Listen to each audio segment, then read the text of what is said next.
So we are here today with Dean Graven, who is seeking the Ward 8 seat on the Springfield City Council in the April 2nd election. We appreciate you being here today. I invite you to start by providing an opening statement that introduces voters to who you are and why you are seeking this office. Well, first, thank you very much. Again, Dean Graven, running for Ward 8. I'm 62 years old. I'm married. My wife, Stacy, is a nurse practitioner at Springfield Clinic. I have 2 adult children that live outside of Springfield, and I have 7 wonderful grandchildren. I went to Illinois State in 1978, graduated a degree in teaching, taught in Bloomington Normal, got out of that, was a banker, worked at State Farm as a director in relocation, moved to Springfield in 1996, was a banker, got out of banking, and started developing land and building homes. The market crashed in '08. I then decided to go off and start a brand new company in landscaping. I sold that 6 years ago, and I'm back to what I love doing, building and remodeling. I've been involved in this community for the very beginning. I am now the chairman of the Development Policy Council for the City of Springfield, Sangamon County. I'm on the Regional Planning Land Subcommittee, been there for 12 years, and just starting my third year as a zoning commissioner. The reason I'm running is I think this town is in a bad set of states. It's dying. If we did the 2020 census today, we'd be down between 3,000 and 5,000, and they believe that number will get worse by 2020. So we need to stop this. We need growth and development. We need to attract new businesses. We need to change the image of our town, be it a big business, small business, a call center, a distribution center, an education center. We need them all. I'm so excited that SIU and UIS are now talking about coming downtown. Positive growth brings positive wealth and positive lifestyles. We need to plan, we need to develop an action plan, and we need to build upon that. The rich history of this town and its diversity is what made me stay in this town. I moved my parents from their home of 57 years to move here, and I want to stay here till I retire and get to their age in the 80s. I want to invite everyone to come and grow with us. The more we have, the more we can give. Okay, thank you. You're one of 3 candidates in the race for the only open seat on City Council in this election, by which I mean there's no incumbent in this race. Correct. What makes you stand out from the other 2 candidates seeking this seat? I think the biggest difference for me is my experience. As you know, that I have been quite involved through the last 3 administrations. I go before the City Council on building issues, on zoning issues. I represent the Springfield area home builders. I have been the president of the state home builders. So many times I take my mission to the state capitol because it affects Springfield or Sangamon County. And having the number of years of experience that I shared with you between the land subcommittee, zoning, and the planning commission, I feel I'm as educated as any alderman, even at the table today. And I've been told that by past council members and present council members. Also, being a small business owner, I know what it's like to write my employees checks, but not write myself a check. We are in very challenging times here in the city of Springfield and Chatham, or in Sangamon County.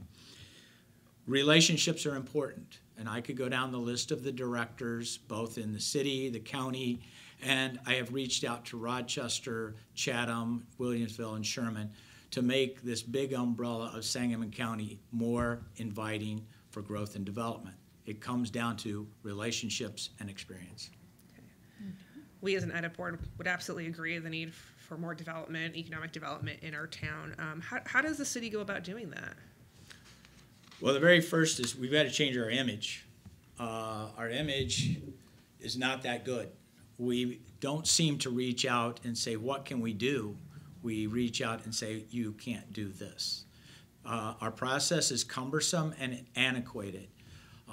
Having been in this business as a banker and a builder and a developer over the years, I've had the opportunity to meet people in Peoria, government officials in Peoria, Champaign, and of course Bloomington Normal. Most of our competition, they have up to date. I could go in, fill out my application, be it for a house or a strip mall or other development, all online, send it in, and then the city would get back to us. We don't have that. Nor do we have the image that we want you to come. again, we ask you to do all the things, and then instead of saying, what can we do for you? It's, well, you need to do this, and you need to do that. That's our big image, and we're not inviting. And I think the new EDC will make some changes to that. I've talked to Eric several times. He's from Colorado, and he's from Florida. And as he and I talk, the cost of living here is so low compared to those markets, but yet our image is we don't welcome you. I can give you examples. Could you walk us through some of the examples? I'll give you one that Yeah. most recently, Lumberyard Supplier, LS is their initial. They finally ended up buying the booth building. Just if you took Sangamon past I-55, and they bought it, they're remodeling it. They'll have between 15 and 20 employees there this year. They'll do $15 million a year in lumberyard sales. But it's a distribution center. It's not just recycling, we're going to take it away from Menards or Lowe's. And we really don't have a lumberyard in this town. I mean, that's really our first lumberyard. And it's going to be a service center, delivery center, and a showroom. It illustrates, it took us 14 months to finally get a few things organized so that they could close on it. It got delayed. They were within, I'm going to say, weeks of just moving and saying, we're going somewhere else or we're not going to do it. That's one example, and there are others as well. I mean, we've had too many times over the other administrations, not just the present, that we are not inviting. We ask for things that other towns don't. And when I talk to franchisees, they're saying the same thing. I can go to Champaign, they'll tell me exactly what I have to do, meet with the city manager, and then the city manager says, what can we do for you? You very seldom hear that. So how will serving on the council help to change that?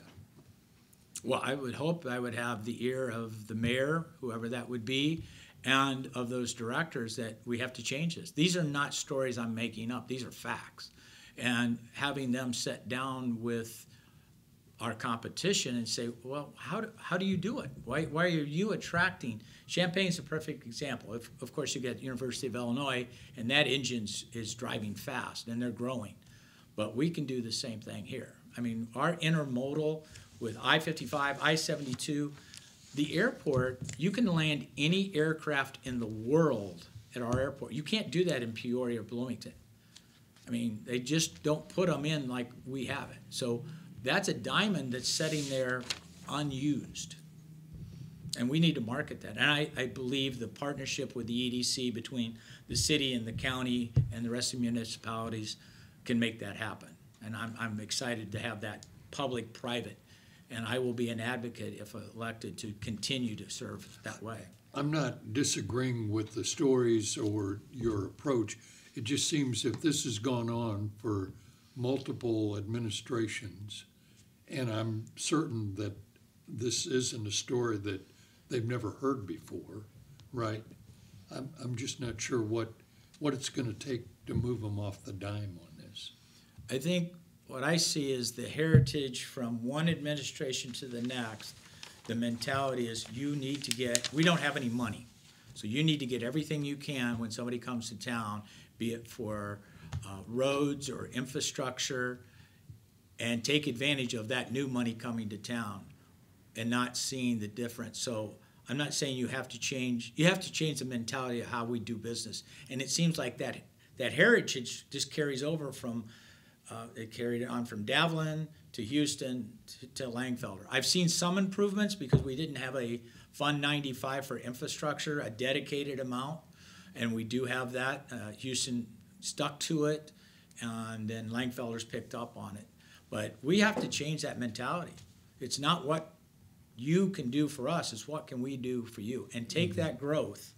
Because the east side and downtown and the north side, they've been neglected because when we did have the boom, go back to 1996 when I was in banking at First National Bank here in town, we had 695 building permits for single family and duplexes. You want to take a guess what we had in 2018? 72. Just barely 10%. That's a city that's not paying attention to why Bloomington Normal, Champaign-Urbana, they've had their ups and downs, but they're still moving in the right direction. Peoria with Caterpillar has had some violent shifts because they're depending. Our diversity with the hospitals, the insurance companies, state government is good, but we're not taking advantage of it. And our disadvantage in this town is so many public offices that don't pay property taxes. That hurts us tremendously. Yeah. And then you have the non-for-profits, which are, the hospitals, but they do generate a tremendous amount of wealth in terms of income and buying products and, of course, building and the construction field. But we have to, you're going to have to think outside of the box because we can't mimic, the Champaign-Urbana and Peorias. They're quite different. Could you clarify, when you talk about our processes here versus other cities, is it that we're more cumbersome in the bureaucracy, or are we asking for things that other cities don't ask in terms of concessions or requirements, or both? I would say all of the above. All of the above. Well, Okay. I said we're antiquated. Yeah. I mean, again, you really don't see companies anymore. The big boxes or the large entrepreneurs, they don't drive and fly around the country and look. They sit at a desk. They have a team. And I was on that team with State Farm back in the 90s when we were building buildings all over the country and moving people. So the team did some preliminary land search. Today, you don't have to do that. With Google Map and everything, we don't have all of those things in place, nor do we have a welcome team. My opinion is you have to come and find that welcome. You have to either find the mayor or an alderman, where in Champaign-Urbana, Bloomington, and Peoria, the city managers sit down and say, okay, what do we need? But they've already done their research. They know what shovel-ready lots are there. They know what infrastructure is there. There are cities that promote all types of incentives. East Peoria is a good example. LS moved their office from Washington, Illinois, Chillicothe. They had one in Peoria, but East Peoria wanted them very badly. So they gave them a sales tax incentive and a TIF. They went looking for them because they heard they were moving. We did the opposite. It took forever, and to the point they almost lost the property. We're not welcoming, and that will change through administration, and it will change through the bureaucracy. I think we're set that we have to follow the rules. I helped over 10 years. It took us 10 years to help rewrite the land sub ordinance. It's 98 pages. It shouldn't take a year a page, but it came close, or every 10 pages. We're too gray, or we're too black and white. It's what can we do to make this happen? Go ahead. How would you use TIFs? How has the city done with that, and what would your approach be? Well, you're talking to an old school board member, so TIFs are not a real positive thing for schools. But there are places in town, the facade TIFs, the things down in the core of the city, because they're sitting vacant, or they were state properties that aren't even generating any taxes to begin with. And if we can get it from the public to a private investor, it's a win-win, because then they would appreciate. So you have to be careful with those. But I think you have to look at things outside of just TIFs. It could be the sales tax incentive. It could be allowing an ordinance of or incentives for infrastructure that we want to attract you, or getting a piece of property shovel ready for a big box or a distributor or a call center. Those are the things that we have lacked direction on. You brought up the EDC. They're still pretty much in their infancy, but how would you rate what their job they're doing so far? Well, I think you answered. It's too early to really say. I've been impressed with Eric. He's out in the public. He's done his homework. He's getting to know the movers and shakers in town. But what I'm most impressed is he's so positive about this town. And for somebody to come from Colorado, where, oh, that's where I want to live, or Florida, because you don't pay anything in Florida, and for him to make the statement publicly, and I've been in several meetings where he's talked to state legislators and even Senator Durbin, he says, this cost of living here is phenomenal. We're not taking advantage of what our number one is, our cost of living. Housing here is so economical. Us locals don't seem to think so. And our property taxes are very high. but it's our state funding of education that's got us in that pickle. But I tried that with Governor Edgar 27 years ago. I didn't get very far because we need to change the Constitution, but I diverse. The city has provided financial support last year. They're set to do so again this year. Is that a appropriation you feel is appropriate, the $250,000 to EDC? Absolutely. Okay. You know, I'm not exaggerating when I say we're dying. We are dying. I mean, a city either is growing and flourishing, and we're not. We're shrinking. Our infrastructure is aging so fast, and we have neglected over decades that when you do have new growth and new development, a new subdivision comes, those roads are built to last 25 years, 20 to 25 before you do any work to them. So those revenues should have been to the core or the east or to the north, and helping keep those up to date. And we've not used that money. I really think we have to look for a long-term plan, and that's always been. I've been fortunate. I learned at a very young age when I was on the school board in Normal that you look at long-term plans, because if you're only looking at 5 years to 10 years, you're not going to make it. And we were very blessed to get the car plant in 1984, but we gave up 10 years of property tax on a $30 million building. That was short-sighted for some to say, wow, you can't afford that. But all of the things that came with that, they were a plant that said all of our distributors have to build within a 12-hour radius. They didn't have a warehouse with windshields and seats. They sat around that plant. So then they said, we're going to make 50 cars in the next hour. We need 50 sets of seats. So we had all these ancillary companies that brought tons of business, but they brought 400 kids a year. A year. We grew 400 kids a year. We built 2 elementary schools, a middle school, and a new high school, passed 6 out of 7 referendums. That's unheard of. But it got the people to understand, if you want this quality of life, this is what you're going to pay for. And then they got it. They got the smaller classrooms. There, one time we had 32 mobile classrooms. So we didn't have any place to put more mobile. We had to build buildings. But the taxpayers saw what they got. And I think that's what I'm asking for the city council to look at. And I can bring that history with me. And I'm not saying I'm right, but at least I've walked the walk and I've talked the talk. I know what it's like. On the topic of planning, we've heard a lot of people say that there has been so much growth out on the west side that in some cases it's straining infrastructure. They point to some of the roads out there, arterial, that you could argue have not kept up with development. How do we get the city out of that? What would your approach be for balancing? You mentioned Fund 95. Well, you don't sweep that account. Mayor Davlin was one that we worked very hard. It was way back when there was I think it was a hotel motel tax that was dedicated, a small piece. But on his second or third year, his administration swept the account. They needed the money. I think we've got ourselves in such a pickle in this town that we don't really have to worry about more development far out. Everything that's west, we have these holes. There's a lot of farm ground out there. So I think what you're going to see, and we have one that's going on right now, that a developer at Centennial Park Place is building a duplex subdivision. So it's coming back to the city. You've got another one that's part of the reserve. It's coming back to the city. We're not going farther east, west, or south. They're coming back. So maybe mistakes were made, maybe some ideas should have been looked at years ago, but I see the infill, but that infill on the west should benefit the east, because those new subdivisions don't really need a lot of infrastructure. I mean, the general public doesn't realize when a subdivision is built, the city pays nothing. Nothing.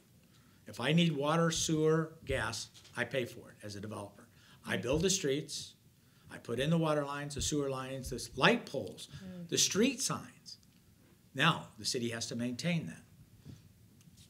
So if you plan it right, you use that nest egg, build it up, and you have less maintenance out there, which you take your maintenance to the areas that are older. Ward 8 is one of those wards. I will be a strong advocate to get our fair share, because we need safe streets, we need safe sidewalks, we need good lights, And there are some neighborhoods within Ward 8 that we need to look at some of the blight, some of the neglected homes. It's in much better shape than some of the other wards, but it's too late to say, well, we'll take care of that later. We need to do it on a daily, weekly, annual basis. The council's had, sir, the city, I guess, some tough financial times the last couple years, and the council did approve a couple tax increases, specifically the sales tax, the hotel motel, telecom. We know you weren't on council at that time, but if you were, how do you think you would have voted on those measures? Well, that's not fair to them because 2020 hindsight, I know. armchair quarterback. My position is you have to realize in any government entity you're limited on revenue. And if your only answer is to raise taxes, if that's the only answer, then you've made some mistakes to begin with. You need to work on efficiencies, cutting costs, cutting duplication, being as effective as you can. As I told you, we passed 6 out of 7 referendums when I lived in Normal. We did that because we could prove there was a need. But just to raise taxes because we need to spend more, no. I can't say what I would have done at that point because I wasn't that engaged in the budgets. But I always think for government to say we always need more money is the answer. There's different ways of doing it. If you do get elected to council and budget season comes up, beginning of the year, what principles will you adhere to as you look at the budget for it to get your approval? Well, I would look to the administration I'm a little used to more of my history was city managers versus a mayoral. So you'll look at the mayor to make sure he's got a good balanced budget, but the word balance doesn't always mean what we think as constituents, because I can balance any checkbook. I'm just going to show where I'm going to hold some costs till the next cycle. So I'm not advocate to raise taxes, but all the directors will be held accountable to what they can justify. If they need new equipment, why, and what's their plan for the next 5 years, because we can't just keep coming back. And I think that's what has happened in the last few years. Might have gotten caught where we were putting things off for fire trucks and public works trucks and equipment so long that they all fell apart. And I've been in that boat as a business owner. If I can't keep my trucks up to date, I'm wasting a lot of money. I might have to just say we're going to hold for 2 years, and I'm going to buy 2 new trucks in 2 years versus the repair work. So I will try to keep everybody, to their task of why they need it and where can we find efficiencies. Okay. Pensions are eating up a larger share of the city's budget every year. And it's an issue throughout the state, certainly not just to Springfield. And we are limited to an extent by the legislature in which way a city can address it. But what types, if any, pension reforms would you advocate for as a member of council? Well, just recently they struck a new contract with the firemen, and I thought that was pretty creative. Yeah. They did a really good job where I'll call it a bonus, or I don't know what, I didn't get the right term. But they had, they're just not adding to the debt that's going to be paid 30 years from now. So I like that creative idea, and I think that's the type of mentality we're going to have to be creative. They are strong union contracts, and those things will hold up in court. So we just have to figure out ways to make it work. And I've been at the table as a school board member in the past where you had to sit with an arbitrator. I would never advise going to arbitration because nobody wins. You get beat up by the arbitrator, and both sides may have to give concessions they don't want. Long-term planning, I think, again, if we can look at the efficiency and look at the tiers, how they're tiering payments, I pray that someday the state government will figure that out sooner or later, because we're there. Not everybody's going to retire at once. They can't. But we have to be creative in how we bring new contracts together so we don't add to that deficit. We can reduce it. Looking at some of the bigger issues facing our community, we'd argue homelessness is one of them. How can the city address that issue? Well, I would like to see someone within the city administration working with all these great organizations. I thought about that, and I think you guys sent me a question, and I listed so many, Helping Hands, well, there's so many charities out there that give, I think I listed 12. And then you have the hospitals. I think they need to be at the table with us, because one of the issues, two of the issues I see in the homeless is mental illness and either alcohol or drug abuse. And we need to have part of the city figuring out where we can help them with services. And those services are all donations, but let's don't fight it. Let's work with them and be at the table, because there's not really, that pot's already being used, the money's going every which way, but is there things in the city? Is there areas of town that we could adapt to homeless living or a transition? Is there, I mean, we own 300 plus lots right now, homes and lots in this town. The city owns them.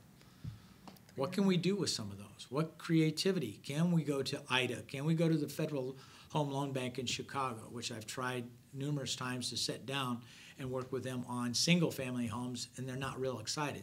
But they're excited about townhomes and condominiums. And so I think there's money out there that if the city looks at larger cities like Indianapolis and St. Louis, what have they done for the homeless in giving them a transition home? Not their permanent home, but a transition home, and getting them back into a working environment. What do you see as the most pressing issues facing CWLP, and how would you address them? I'm a broken record. The most pressing is they're selling less water and less electricity. I mean, we have less homes, less, you know, if people are leaving, we have less consumers. So we have to look again at the efficiencies there. We're not competitive on the grid, and that's due to the whole environment of natural gas. Will that change? If I knew that, I wouldn't be sitting here. I'd be on the futures market predicting where the market's going to go. But I think we have to look at how can we attract those big businesses that need the power, need the water. As a builder, I know when I build a home today, or even remodel your home, your bathroom, I can cut your efficiency so much compared to what we did in the 70s and 80s that no, even if we grow, we're not going to be going up in usage. So efficiencies, and that means what are we going to do with the two older units? I don't have that answer. There's a study coming. I think that's going to be helpful. And then my other concern with them is with the ash ponds. How do we get through all the red tape with the EPA and get to solving the problem? EPA tends to be, and I'm using my hat as a home builder, state president, and on the National Board of Directors a few years ago, the Waters of America. They bogged that thing down so much that we were going to have to, as subdividers, developers, whatever water came off the field and went through our subdivision and went downstream, we had to clean it. Wait a minute. I've got to clean my neighbors, not just protect what we have. So that got changed just in the last year out in Washington. So I want to see what the report's going to be, and I want to see what we can do to expedite the environment on the ash ponds. Okay. A topic that's been discussed a lot around the horseshoe the last year is tourism here in the town. Do you think the city is leveraging its attractions in the best manner it could, and what could be done better? Well, I'll be interested to see how this new commission, they had a list of people that were going to be advisors to the city council, how that's going to come together, because it sounds good.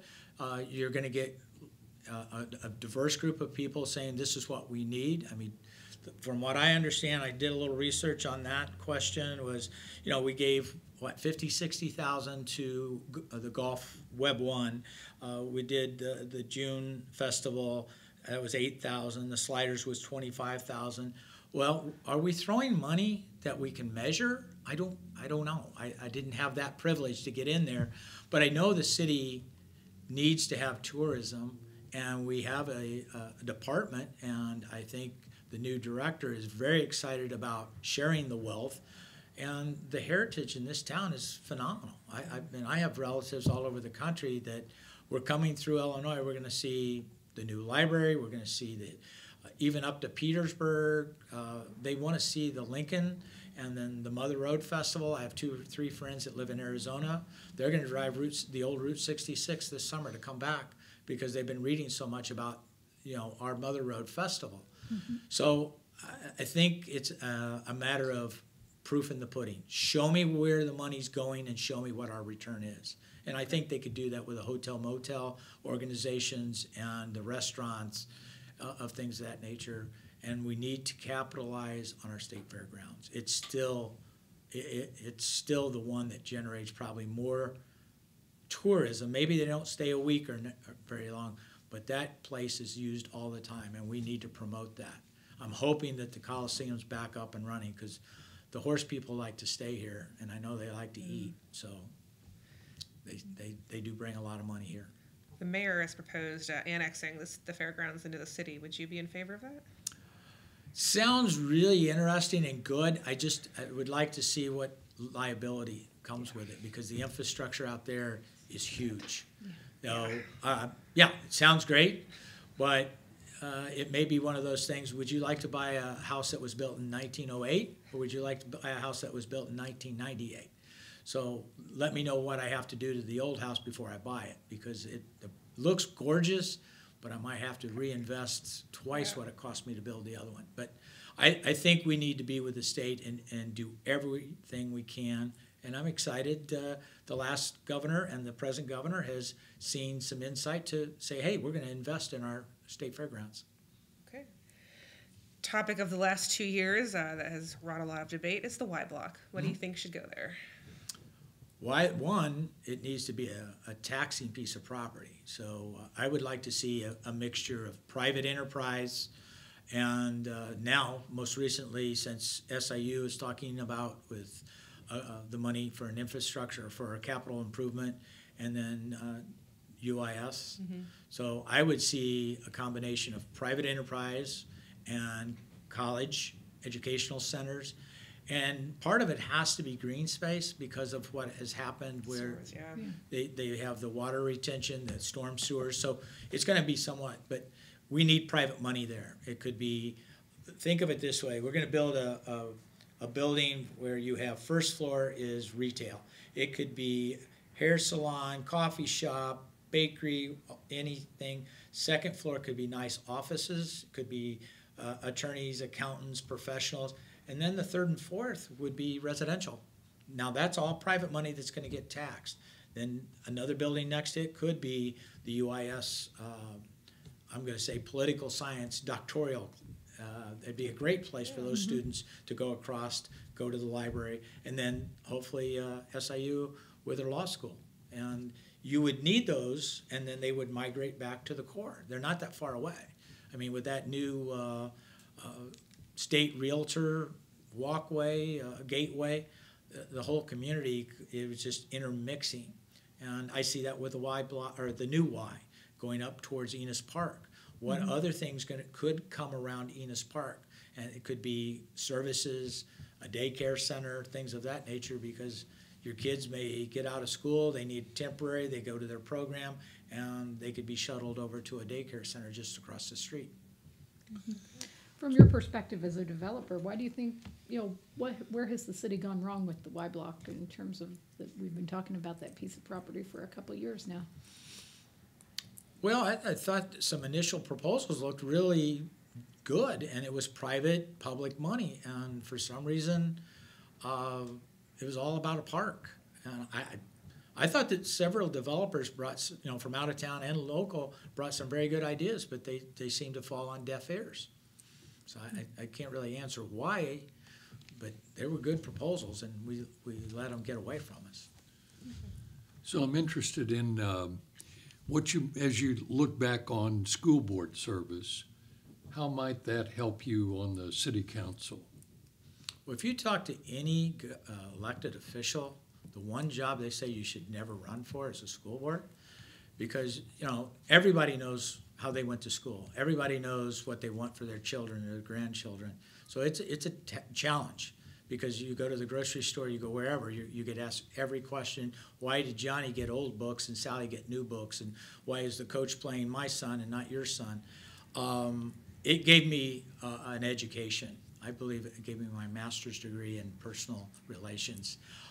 It also, I learned how to read multi-million-dollar budget sheets. So it was a learning process, and it was a public relation.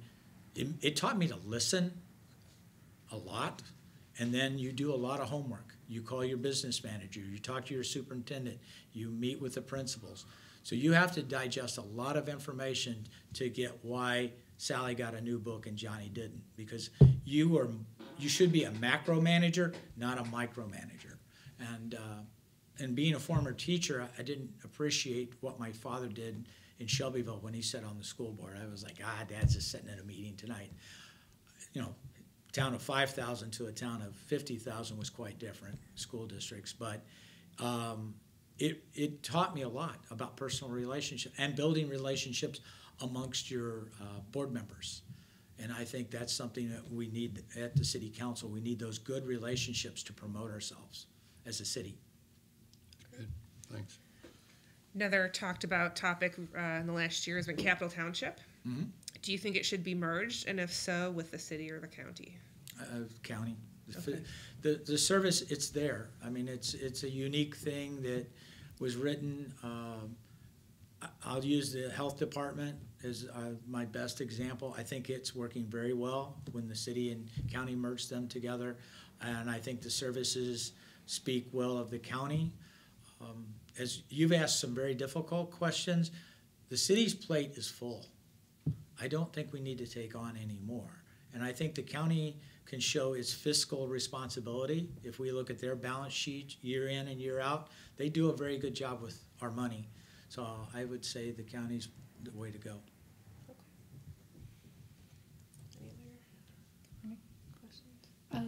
One other question we've been talking to people about was recently Governing Magazine came out with a series looking at arguing that Springfield has multiple race-based inequalities. Had you had a chance to look at that series at all, and if so, what was your reaction?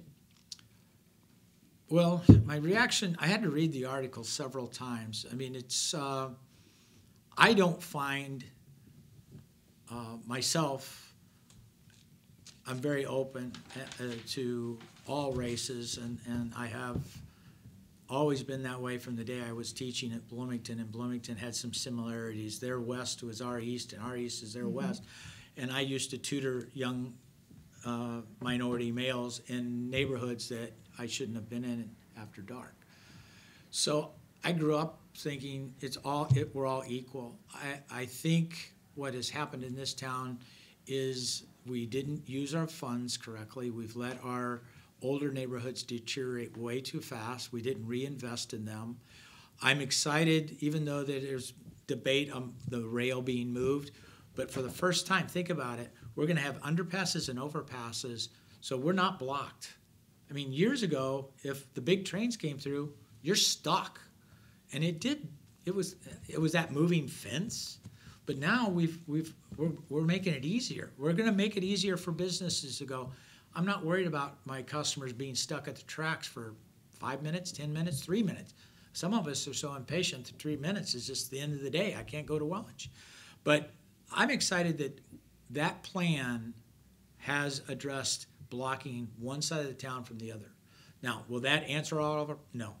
We are a very diverse community, and that's probably why my wife and I have stayed here versus moving my folks back to Bloomington Normal or back to Peoria, where my wife used to live and work at St. Francis. So I'm excited about some changes coming and how we can get the 300 lots moving. I think there's some talk about what we can do for single family or duplex. But it's going to take all the ordinances. We're going to have to redo a ton because those lots aren't big enough to build like they were years ago. And our infrastructure, we're going to have to spend more money over there. Okay. We thank you for meeting with us today, Dean, and invite you to give a brief closing statement as to why voters should choose you on Election Day. Well, I believe with my experience, I used the word, I used to just say I was involved.